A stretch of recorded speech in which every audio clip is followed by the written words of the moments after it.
Cześć! Witam Cię, Łukaszu, ale dzieje się tu, widzę, kurna, kurzawa.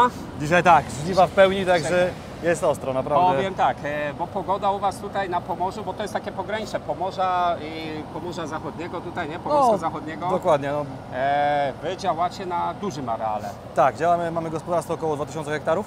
Jest co robić. Jest co robić. Pod kombajny mają 1600 hektarów do zgolenia. Posiadamy w gospodarstwie 3 Lexiony, 2770 na Terakracie. Tu widzimy, aha, i z nowej serii, tak, 2770 na Teratraku Okay. i 18800 zeszłoroczny kupiony, czyli nowy nabytek, świeżynka, no, i robi robotę naprawdę. Ale headery widzę bliźniacze mają, tak, 12, tak. Mówię, jeśli chodzi o szerokości, ale już technologicznie nieco inny, tak, bo ten już jest na taśmach. Nie? Tak, tu jest konwio, dokładnie. A powiedz mi wydajnościowo, taki zwykły header, powiedzmy, a ten na taśmach, to jest jakaś zauważalna różnica? Generalnie w teorii do 10% więcej powinien skosić. My tego może do końca nie zauważamy, ale to może też nadrabia gdzieś w legach, przy niskich roślinach, jakieś grochy, soje. Takich trudnych do zebrania materiałów. Dokładnie tak, dokładnie tak. Czyli 3 sztuki, a teraz pytanie, bo co uprawiacie generalnie? Czy to tradycyjna uprawa? Bo mówisz, że pod kombajnem jest 1600, a 1600, tak. A na tych pozostałych hektarach? Ziemniaki, burak cukrowy, trochę grochu, trochę kukurydzy na ziarno. Nawadniacie też tutaj pola? Niestety nie nawadniamy, nie mamy jeszcze takich możliwości, ale ale trzeba gdzieś będzie. tam z tyłu głowy, tak, trzeba będzie, projekty, nie uciekniemy od tego. No nie, żeby też ten hektar wykorzystać i wydajność podbić, nie? Bo powiedzmy jak zboża, rzepaki to tak nie aż koniecznie, ale okopowe to bardzo uwielbiają, powiem tak, nieskończoną ilość, nieograniczoną ilość wody, nie? Żeby te wydajności. Prawda. Czyli te 1600 hektarów 3 kombajny obsługują, nie? Dokładnie tak. Wydajnościowo tak w ciągu dnia takie potężne maszyny to... W ciągu dnia mamy tak, nie mamy jakichś takich super dużych kawałków, bo pola... To też utrudnia, nie? Tak, utrudnia, powiedzmy, pola mamy od 2 hektarów do maksymalnie 45-50 może, hektarów te rozłogi. Jest duże pola, kombajny u nas koszą, no ten około 50 hektarów, te mniejsze, jest w stanie obsłużyć. a wiadomo, te jak mniejsze tam rosa, 30-40 hektarów, zależy jak wcześniej wystartujemy w pole, nie? Jasne, a teraz tak, jak chodzi o te 1600 hektarów, jak to jest mniej więcej podzielone, jeśli chodzi o uprawy, bo tutaj dzisiaj mamy pszenicę, a co tam, ile w hektarach? Jest generalnie jest główna uprawa to jest pszenica, pszenicy jest około 800 hektarów. Potem są... Czyli prawie połowa tego, co tak, podkuk dokładnie, jest, 400, pod kosę, Zgadza się, 400 jest rzepaku, potem jest jakieś 300 przężyta i troszkę jest jakichś tam innych zbóż, jakieś owsy i tak dalej, nie? Okej. Logistyka teraz, bo pola, jak mówisz, i rozdrobnione to raz, i drugie i bardzo rozrzucone. Bo to najdalsze odległości do bazy. No my generalnie mamy 3 gospodarstwa w różnych lokalizacjach, także gospodarstwo jest na Żuławach w Steblewie, jest gospodarstwo w Barniewicach koło Gdańska i tutaj Głuszyno koło Słupska, więc... a na danej lokalizacji powiedzmy to jest 160 km.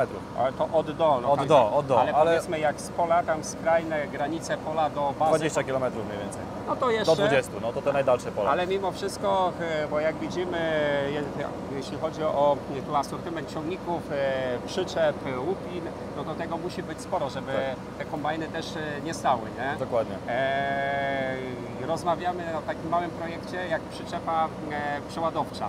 Dokładnie, coraz bardziej potrzebna. Coraz bardziej potrzebna i widzę z tyłu głowy gdzieś tam, bo chyba na jednym z gospodarstw macie już, tak, nie? mamy Hawę, już tam ona ma swoje latka, że tak powiem, ale swoje zrobiła? Jest trochę za mała, bo to jest, nie ma tam powiedzmy załadunku na pełne auto. A ile trzeba doładowywać. Ile tonażu, kojarzysz? Mniej więcej. Mniej więcej tam gdzieś pewnie wchodzi jakieś 18 ton. Chciałem mówić, no to jest problem, bo wtedy środek transportu, jak łódeczka, musi czekać po prostu na drugi podjazd. Tak, i wydajność spada tego transportu.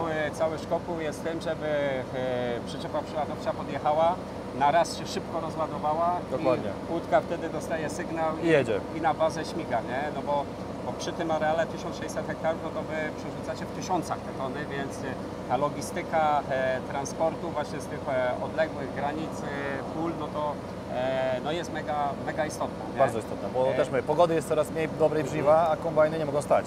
To są, wiem, te okienka transferowe, nie? Tak jak, no powiem tak, bo my ruszaliśmy wczoraj, no, można powiedzieć w cudzysłowie z centrum Wielkopolski, w cudzysłowie oczywiście, żeby się nie czepiać, ale z okolic Poznania, to my tam jesteśmy już na etapie 80% żniw już jest za nami. Powiem tak, ich miejscami ścierniska są polikwidowane, słomy pozbierane. ale im bardziej się tu żeśmy przemieszczali, to już okolice Słupska i tak dalej, to mówimy, że zapomnieli tutaj w tym roku Dobrze wystartowaliśmy o dopiero. żniwach, tak, a wy dopiero jeszcze na dobre wystartowali. Bergman, tam w tle, już ćwiczymy, Tak. operator jest przeszkolony, także tam pan Andrzej ćwiczy. Największy model GTW 430, 43 metry sześcienne. Wygląda rewelacyjnie. Zobaczymy, czy taką pracę też wykona. Nie ma innej opcji, musi. 43 metry, a tonaż jak przeliczymy w suchym zbożu to około 30-32 ton, nie? Co jest oczywiście po warunkach polowych dozwolone do przemieszczania się. Zgadza I to się. są, wiecie, jest mega istotne, żeby w każdym momencie podjechał i bezpośrednio całą łódkę nam już załadował na komplet, na tip-top, żeby ten środek transportu nie musiał czekać, nie? Dokładnie. Z takich rzeczy maszyna, co dla Ciebie jako właściciela istotne, wyposażona już w systemy ISOBAS, gdzie zdalnie tak naprawdę możemy kontrolować, ile materiału jest odebrane od kombajnów, ile jest przerzucone. Czyli mamy na bieżąco podgląd wydajność. Na bieżąco, bo Super. tak, nie ma szans, żeby tutaj gdzieś jakieś tony nam po Uciekły. drodze Dokładnie. uciekły, a jak przemieszczamy się, no to niestety wizualnie na oku tego wszystkiego się nie da mieć i zresztą no już w dobie dzisiejszych czasów wy wiecie już najlepiej, że no, niestety ta kontrola jest wymagana. Tu nie chodzi o brak zaufania do pracowników, ale ta kontrola, żeby poprawiać coraz bardziej tą logistykę, no bo na pewno też Wam zależy, żeby stosunkowo mieć tych pracowników jak najmniej, a żeby jak najbardziej efektywnie ten zespół cały pracował. Dokładnie tak. Stąd też nowoczesne systemy, do których niby prosta maszyna, taki bunkier, bo można Tak. powiedzieć, że to jest jedna z prostszych maszyn, narzędzi, ale ona już jest tu technologicznie zaawansowana, tak żeby mogła się dobrze wkomponowywać tutaj wasz schemat tutaj działania, nie? Także mówię, duża, wydajna, no przede wszystkim ponad 30 ton jesteśmy w stanie przeładować, rozładować w ciągu niespełna 2 minut. Nie? Więc, To jest rewelacyjny wynik. więc To chyba rewelacyjny. konkurencja chyba tego nie potrafi. Nie, praktycznie żadna. Zbliżają się oczywiście te maszyny z górnych półek, z najwyższych do tego. Raz, że ten bardzo szybki przeładunek, dzięki tam ogromnym średnicom tam tych ślimaków przeładowczych, ten pionowy tam 600 mm, ten podający ogrom.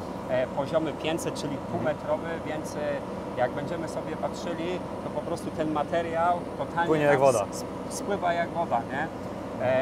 Fajne zastosowane rozwiązania o zmiennym uzwojeniu ślimaka, że nie uszkadzamy też ziarna.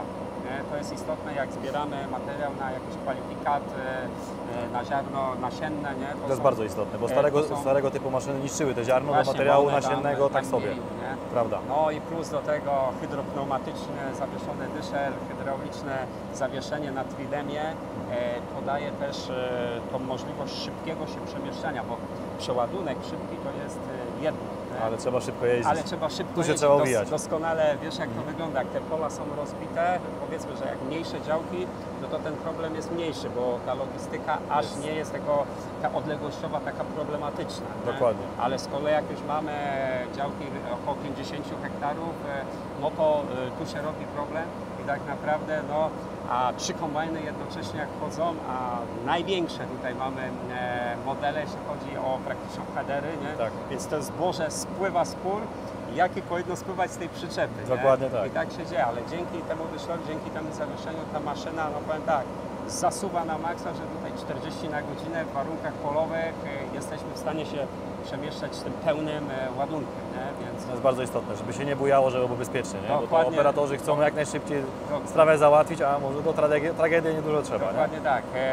Łukaszu, będziemy pędzić, ja nie będę Cię tu wstrzymywał, słuchaj, bo w Wielkopolsce jest prawie po żniwach, My kosimy. u Was dopiero Ale po powiem żniwach. jedno, zdecydowaliśmy się na test tej maszyny, bo mamy ogromne zaufanie do warki Bergman. Mamy rozrzutnika obornika, 3 sztuki u nas w gospodarstwie. A jakie, Chodzą już jakie kilka modele lat. kojarzysz może? 5210, 2 Okej. sztuki i jednego 60. 240. 240 dokładnie. Topowe tak. modele, bardzo fajnie, Najlepsze że o tym maszyny i wspominasz. naprawdę są niezawodne. Kupę lat pracują, będziemy na pewno wymieniać i pewnie wrócimy do marki Bergman, bo mamy ogromne zaufanie do tej maszyny. Powiem tak, nie błądźmy, nie grzeszmy, mówiąc oczywiście żartobliwie, ale no, mam nadzieję, że na tą markę się nie obrazicie i będzie kontynuacja też rozrzutnika, obornika. Bardzo dużo tak naprawdę firm usługowych decyduje się na wybór Bergmana, jeśli chodzi o markę, ponieważ mówią, że to jest raz, że łopatologiczna maszyna, Tak. a drugie tytanowo-twarda, Wytrzymała. niezniszczalna właśnie. Dokładnie a tak. powiedzmy, jak świadczymy usługi, tudzież pracę we własnym gospodarstwie, a tak potężnym jak wasza, to maszyna musi pracować. Jak Cały przychodzi czas. te okienko No, są transferowe, tysiące ton obornika, tysiące ton wapna, to musi chodzić. jeśli chodzi o hodowlę, to Bydło mięsne. bydło mięsne. Tak, świnek trochę jest, ale to tak hobbystycznie bym powiedział. Okej, no to Ale mamy dla bardzo, mnie bardzo dużo pomiotu kurzego, bo też sprowadzamy pomiot Więc, kurzy, to jest w dużej ilości bardzo. też z zagranicy pewnie. Czy, Nie, czy mamy tutaj krajowo? lokalne krajowe, Lokalnie które współpracujecie. dostarczają, tak. Okej. No to cóż, kolejna maszyna do stajni Bergmana, liczę, że niebawem dołączy. Też mamy taką nadzieję. Trzymaj się. Fajnie, dzięki, do zobaczenia. trzymaj się, hej. Prosimy dalej. Na razie, hej!